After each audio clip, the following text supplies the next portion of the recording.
Hello किसान भाई, आप सब लोग का हमारे चैनल इंडियन किसान चैनल में स्वागत है। दोस्तों, आज की इस वीडियो में हम बात करने वाले हैं कि धान की खेती किस प्रकार से हम कर सकते हैं। तो आज की इस वीडियो में हम संपूर्ण जानकारी देने वाले हैं, यानी आज की वीडियो में आपको ए टू जेड जानकारी मिलने वाली है कि धान की आपको किस तरीके से बुआई करना है, किस तरीके से आपको रोपाई करना है और क्या क्या इसके सही समय पीरियड है। जिसे हम बात करते हैं कि धान के खेत की तैयारी।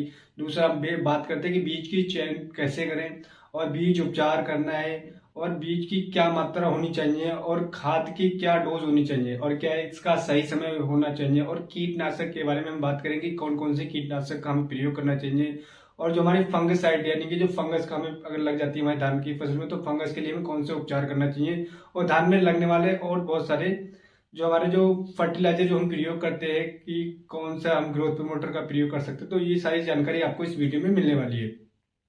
तो इस वीडियो को आप पूरा अंत तक जरूर देखिएगा, आपको बहुत ही अच्छी जानकारी मिलने वाली है। आपको इसमें संपूर्ण जानकारी मिलने वाली है कि धान की बुआई से लेकर कटाई तक आप किस प्रकार से किन किन चीजों का प्रयोग करके अच्छी पैदावार किस प्रकार से ले सकते हैं। तो इसके लिए आप इस वीडियो को अंत तक देखते रहिएगा, आपको बहुत ही अच्छी जानकारी मिलने वाली है।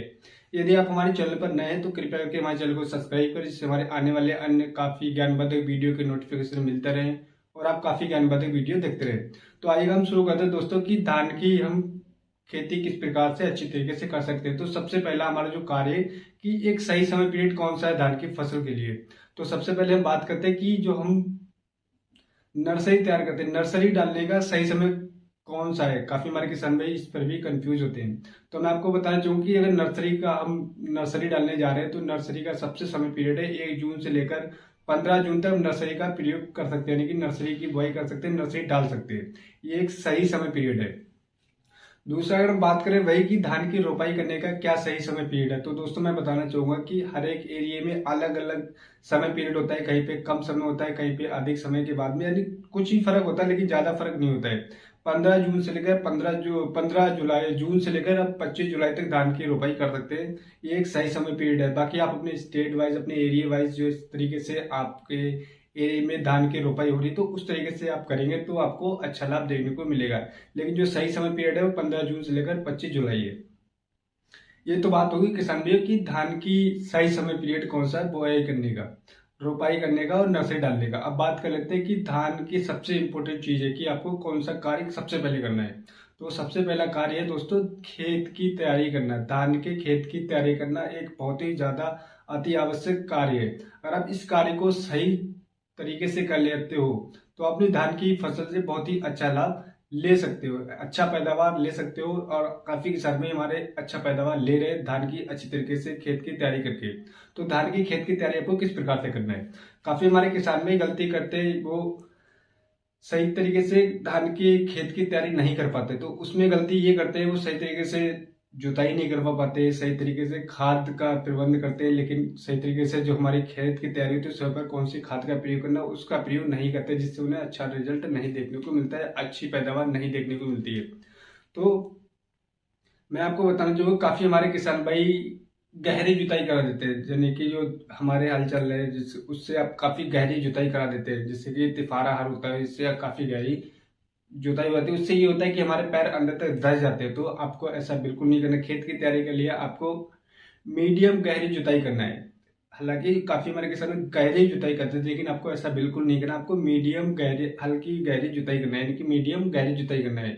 तो इस तरीके से आप ध्यान रखें कि आपको जुताई करते समय आप या तो रूटावेटर या हैरो से अगर जुताई करेंगे, उसके बाद आप रूटावेटर का प्रयोग करेंगे और उसके बाद में पाटे का प्रयोग करेंगे, तो आपको अच्छे तरीके से आपकी जमीन की तैयारी होगी और आपका जो खेत होगा वो अच्छे तरीके से तैयार होगा।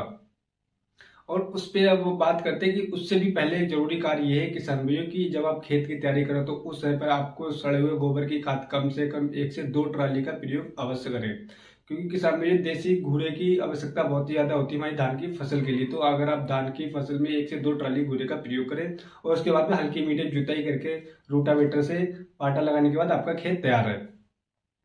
अब बात कर लेते हैं दोस्तों कि खेत तो हमारा तैयार हो गया, अब हमें कौन सा कार्य करना है। तो हमारे किसान भाइयों मैं आपको बताना चाहूंगा कि उसके बाद में हमारे किसान भाई बेसल डोज के बारे में बात करते हैं कि कौन सी बेसल डोज का हमें प्रयोग करना है, जिससे हम प्रयोग करके अपनी धान की फसल से अच्छा पैदावार ले पाए। काफी हमारे किसान भाई बात करते हैं डीएपी का प्रयोग करना है या एनपीके का प्रयोग करना है, एसएसपी का प्रयोग करना है।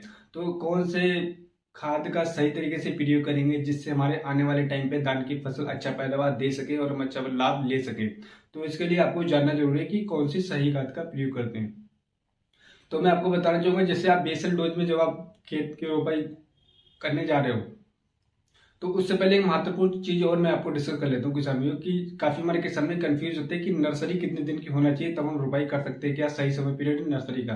तो दोस्तों मैं बताना चाहूंगा कि अगर आपने 1 जून को अपने नर्सरी डाल दिए तो 22 जून को आपकी नर्सरी तैयार हो जाती है। अगर आप 22 जून के बाद आप रोपाई करेंगे तो एक अच्छा समय पीरियड है। काफी हमारे किसान में 1.5 महीना 1 महीने तक नर्सरी डाल के रखते हैं। तो दोस्तों किसान में जो आपको ध्यान रखना है कि आपको नर्सरी 22 दिन के बाद में आप लगा सकते हैं, ये एक सही समय पीरियड है। बाकी आप अपने हिसाब से देख सकते हैं।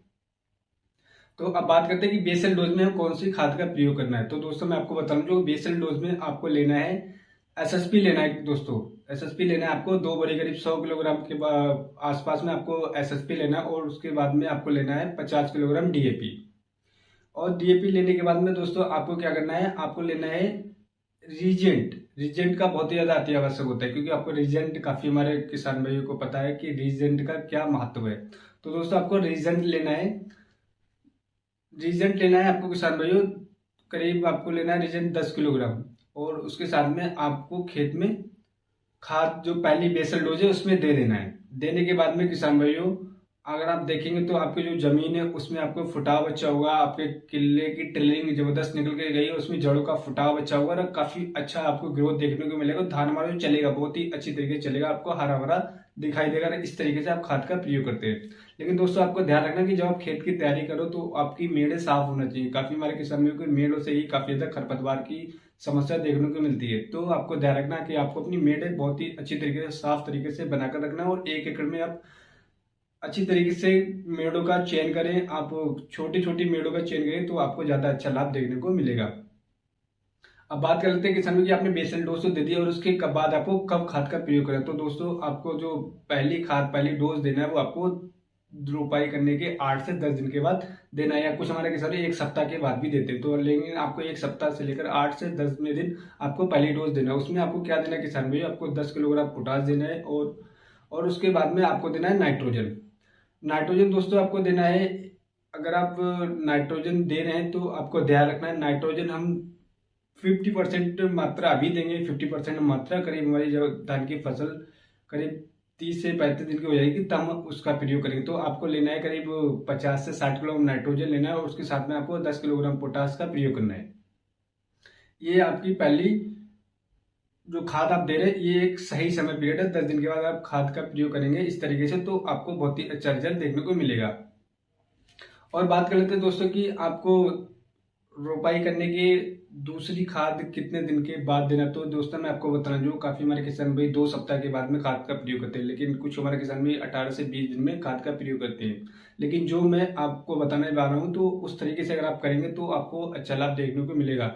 आपको दूसरी खाद का प्रयोग करना है करीब 18 से 20 या 20 से 22वें दिन आपको हर हालत में दूसरी खाद का प्रयोग करना। उसमें आपको कौन कौन सा खाद का प्रयोग करना उसके बारे में हम बात करने वाले हैं। तो दोस्तों जब आप दूसरी खाद देने जाए तो उसको में आपको लेना है एनपीके 19-19 लेना है 4 किलोग्राम और उसके साथ में एसएसपी लेना है पाउडर फॉर्म में 8 किलोग्राम। इसका प्रयोग करना है जड़ों के पास। और उसके बाद में हम बात करते हैं कि जब हमें तीसरी खाद हमें कब देना। तो दोस्तों मैं आपको बताना चाहूंगा तीसरी खाद देना है आपको जब 35 से 40 दिन की या 40 से 42 दिन की हमारी धान की फसल हो जाती है, यानी कि 40 से 42वें दिन आपको तीसरी खाद का प्रयोग करना है। उसमें आपको लेना है करीब 40 किलोग्राम यूरिया लेना है और उसके साथ में 5 किलोग्राम जिंक लेना है और उसके साथ में आपको 3 किलोग्राम ह्यूमिक एसिड लेना है। दोस्तों ध्यान रखना ह्यूमिक एसिड का बहुत ही ज्यादा रिजल्ट देखने को अच्छा मिलता है, क्योंकि ह्यूमिक एसिड एक ऐसी पोषक तत्व है जिसके बारे में काफी सारी वीडियो बना चुका हूँ, वो आप वीडियो देख सकते हैं। ह्यूमिक एसिड का प्रयोग बहुत ही ज्यादा आवश्यक है हमारी धान की फसल में। तो आपको तीसरी खाद में जब हमारी धान की फसल 40 से 42 दिन की हो उस समय पर आपको ह्यूमिक एसिड का अवश्य प्रयोग करना है और 3 किलोग्राम आपको ह्यूमिक एसिड लेने हैं। और इन तीनों चीजों को किसान भाइयों आप जड़ में दे दीजिए और उसके बाद में सिंचाई कर दीजिए। लेकिन अब किसान भाई माने यहाँ पे भी गलती करते हैं सिंचाई करने में। तो दोस्तों जब हमारे धान की फसल में अधिक पानी भरा हो तो आपको सिंचाई मतलब अगर अधिक हमारे धान की फसल में पानी भरा तो आपको खाद का प्रयोग नहीं करना। हल्का पानी होना चाहिए। जिस तरीके से अगर आप धान की फसल में खाद का प्रयोग करेंगे तो आपको अच्छा रिजल्ट देखने को मिलेगा। अब भाई बात करते हैं कि तीसरी खाद में हमें कौन सी खाद का प्रयोग करना है। तो दोस्तों मैं आपको बताना चाहूंगा कि तीसरी खाद में जैसे मैंने बताया कि 42 दिन के बाद आपको करना। बात करते हैं चौथी खाद में कौन सी खाद का प्रयोग करना है। तो दोस्तों मैं आपको बता रहा हूँ कि चौथी खाद में आपको लेना है 10 किलोग्राम, आपको लेना है करीब, सबसे पहले लेना है आपको 3 किलोग्राम बोरोन लेना है, उसके साथ में आपको 2 किलोग्राम फिप्रोनिल लेना है, 10 किलोग्राम आपको लेना है यारा मिला का आता है जो फर्टिलाइजर, उसका प्रयोग करना है 10 किलोग्राम। 10 किलोग्राम आपको लेना है कैल्शियम नाइट्रेट। पहले आप बात कर लीजिए, मैं आपको बताऊं जो यारा मिला का 10 किलोग्राम और उसके बाद में 2 किलोग्राम आपको फिप्रोनिल, 3 किलोग्राम बोरोन और उसके बाद में आपको 10 किलोग्राम कैल्शियम नाइट्रेट लेना है। इन चारों चीजों को आप जड़ में दे दीजिएगा और आप देखिएगा कि आपकी जो फसल है उसमें अच्छी तरीके से टलिंग बनेगी और आपकी जो जड़ है उसका काफी अच्छी आपको किले देखने को मिलेगा और उसका जो तना वो काफी मजबूत देखने को मिलेगा। ये तो किसान भाइयों मैंने आपको बताया कि चौथी खाद में। अब जो पांचवी खाद हमारे किसान भाई देते हैं, लेकिन आपको पांचवी खाद में ध्यान रखना है कि अगर आपने लंबी अवधि की फसल लगाई है तब देना है, या आपने कम अवधि की फसल लगाई है, यानी कि अगर आपने कम अवधि की फसल है तो आपको 70 से 75 दिन आपको दे देनी है। और आपने लंबी अवधि की फसल लगाई यानी कि कोई भी धान का चेन का जो लंबी अवधि का है तो उसकी 80 दिन के बाद आप किसान भाइयों, अगर आपने अधिक अवधि के लगे तो 75 से 80 जब दिन हो जाते हैं हमारी धान की फसल रुपाई करने के बाद ना, आपको उस समय पर खाद का प्रयोग, उस समय पर आपको लेना है दोस्तों कि NPK 05234 लेना है 3 किलोग्राम और उसके साथ में आपको लेना है सल्फर लेना 3 किलोग्राम। इन दोनों चीजों का आप प्रयोग कर दीजिएगा और आप देखिएगा कि आपकी जो धान की फसल है उसमें आपको बहुत ही अच्छा रिजल्ट देखने को मिलेगा और आप बहुत ही अच्छा पैदावार ले पाएंगे। और उसके साथ में हम बात करते हैं दोस्तों कि हमें ग्रोथ प्रमोटर का प्रयोग कब करना चाहिए। काफी हमारे किसान भाई इस पर भी गलती करते हैं कि ग्रोथ प्रमोटर का प्रयोग नहीं करते हैं, या तो कुछ समय पर कर देते हैं या कुछ समय की बात करते हैं क्या सही समय पीरियड और कौन से ग्रोथ प्रमोटर का प्रयोग करें, उसके बारे में अगर हम बात करने वाले हैं तो दोस्तों मैं आपको बता दूं ग्रोथ प्रमोटर की मैं बात करूं तो आपको लेना है बायोबीटा, या आप ले सकते हैं बायोबीटा, ले सकते हैं धनजाइम गोल्ड ले सकते हैं। हाँ वही बात करते हैं किसान भाई की अगर आप बायोबीटा इनका स्प्रे करेंगे तो आपको स्प्रे करना है बायोबीटा या धनजाइम गोल्ड का, इन किसी में से एक का आप स्प्रे कर सकते हैं। अगर मात्रा की बात करूं तो करीब आप 250 से लेकर 300 ml का प्रयोग कर सकते हैं। अब बात करें किसान भाई एक चीज और, जो अधिक हमारी जो धान की फसल है उसमें अधिक चमक लाने के लिए, अधिक उसका दाने को चमकीला बनाने के और वजनदार बनाने के लिए और अधिक पैदावार लाने के लिए आपको एक चीज और प्रयोग करना है, वो आपको बोरोन का स्प्रे अवश्य करना है। क्योंकि जब आप ग्रोथ प्रमोटर का प्रयोग कर रहे हैं तो पहले ग्रोथ प्रमोटर का प्रयोग आपको 20 से 25वें दिन करना है, दूसरे ग्रोथ प्रमोटर का प्रयोग आपको, जब आप दूसरे ग्रोथ प्रमोटर का प्रयोग दोबारा से करें तो 40 से 45 दिन पे आपको दोबारा से ग्रोथ प्रमोटर का प्रयोग करना चाहिए। उसमें आप बायोबीटा या फिर जैसे मैंने पहले बताया धनजाइम गोल्ड का प्रयोग कर सकते हैं। अब वही बात करते हैं कि बोरोन, बोरोन की मैं बात करूं किसान भी हमारी धान की फसल की बहुत ही ज्यादा अति आवश्यक हो जाता है हमारी धान की फसल के लिए। मैं इसके लिए मैं पहली वीडियो बना चुका हूं, वो वीडियो आप देख सकते हैं कि बोरोन का क्या क्या रिजल्ट है हमारी धान की फसल के लिए। तो आपको बोरोन का प्रयोग अवश्य करना है। बोरोन का प्रयोग जो मैं कब करना है 60 से 65 दिन की जो हमारी फसल होती है या 70 दिन की हमारी धान की फसल होती है तो उस समय पर आपको करीब 250 से लेकर 300 ग्राम बोरोन का स्प्रे कर देना है। स्प्रे करना 200 लीटर पानी की टंकी में घोल बनाकर अगर आप स्प्रे करेंगे तो आपको बहुत ही अच्छा रिजल्ट देखने को मिलेगा। यहीं पे दोस्तों मैं आपको एक चीज और बताना चाहूंगा जो मेरा खुद का तजुर्बा है, जो मैं आपको बताना चाहूंगा दोस्तों कि एक स्प्रे आपको अवश्य करना चाहिए। वो कौन सा स्प्रे, तो मैं आपको बताना चाहूंगा कि स्प्रे में आपको कोई भी एक फर्टिलाइजर नाइट्रोजन का स्प्रे हमें अवश्य करना चाहिए। क्योंकि कुछ तो हमारे किसान भाई नहीं करते, कुछ हमारे किसान भाई करते हैं। तो मैं भाई आपको बताना चाहूंगा कि जो मैं आपको बताने वाला हूँ अगर आप करते हैं तो आपको बहुत ही अच्छा रिजल्ट देखने को मिलेगा। आप NPK 19-19 का स्प्रे कर सकते हैं। जो हमारी धान की फसल 40 से 45 दिन की हो रही हो तो उस समय NPK 19-19 का प्रयोग करेंगे, करीब 3 किलोग्राम NPK 19-19 का अगर आप स्प्रे करेंगे तो आपके धान की फसल में नाइट्रोजन की कमी जो हो रही होगी, जो फास्फोरस या पोटास की कमी देखने को मिल रही है, यानी खाद की डिफिशियंसी कुछ तरीके से रह जाती है, तो वो उस डिफिशियंसी को पूरा करता है और हमारी धान की फसल को बहुत ही अच्छी तरीके से तैयार करता है और हमारी धान की फसल में जबरदस्त कलरिंग होती है और हमारी पैदावार भी काफी अच्छी निकल के आती है। वहीं पे आप यूरिया का भी स्प्रे कर सकते हैं। अगर मैं बात करूँ 1 किलोग्राम यूरिया का आप घोल तैयार करके आप इसका स्प्रे कर सकते हैं, उसका भी काफी अच्छे रिजल्ट देखने को मिलते हैं। तो ये आपको ध्यान रखना है किसान भी। अब मैं बात करता हूँ एक बहुत ही महत्वपूर्ण खाद के बारे में जिसके बारे में अभी तक मैंने बात नहीं करी क्योंकि बहुत ही ज्यादा अति आवश्यक खाद है। वो है हमारी जब धान की फसल गवोज अवस्था में होती है। अगर मैं बात करूँ कि हमारे कम दिनों की धान की फसल है वो करीब 90 से 95 दिन की हुई तो हमारी धान की फसल गवोज अवस्था में होती है। अगर लंबी अवधि की फसल है तो वो करीब हमारी 100 दिन में गवोज अवस्था में आ जाती है। 100 दिन या 105 दिन में गवोज अवस्था में आ जाती है। तो वही मैं बात करना चाहूँ उस समय जो हमारी धान की फसल गवोज अवस्था में तो आपको NPK 0050 का प्रयोग अवश्य करना चाहिए। NPK 0050 का प्रयोग की बात करें तो किसान भैया NPK 0050 उसमें होता है पोटास होता है NPK 0050 में उसका अगर प्रयोग करेंगे तो किसान में जो दाना वर्गीय फसलें होती हैं उनके दाने को चमकीला, मोटा, वजनदार बनाने में काफी ज्यादा सहायता करता है। और हमारे जो धान होता है उसकी जो बाली होती है उसको बराबर करने में और उसको चमकीला, मोटा, वजनदार बनाने में काफी ज्यादा सहायता करता है। तो आपको NPK 0050 का एक स्प्रे करना है। मैं बात करूँ डोज की तो आपको 2 किलोग्राम NPK 0050 लेना है और आपको 200 लीटर पानी में घोल तैयार करके इसका स्प्रे कर देना है और आपकी धान की फसल में बहुत ही अच्छा रिजल्ट आपको देखने को मिलेगा।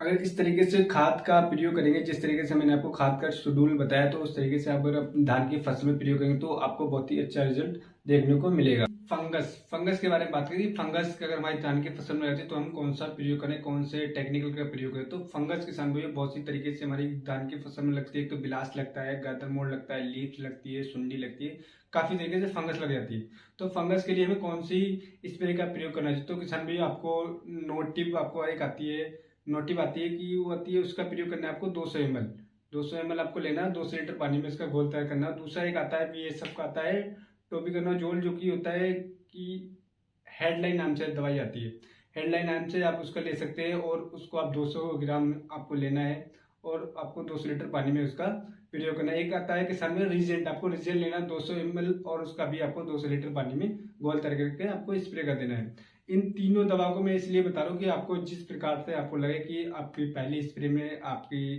फंगस का खात्मा नहीं हो तो आप दूसरी स्प्रे में इन तीनों चीजों में से किन्हीं भी 2 चीजों का प्रयोग करके आप अच्छी तरीके से इसका निवारण कर सकते हैं, फंगस को खत्म कर सकते हैं। अब बात करते हैं किसान भाइयों की, आता है दूसरा खरपतवार।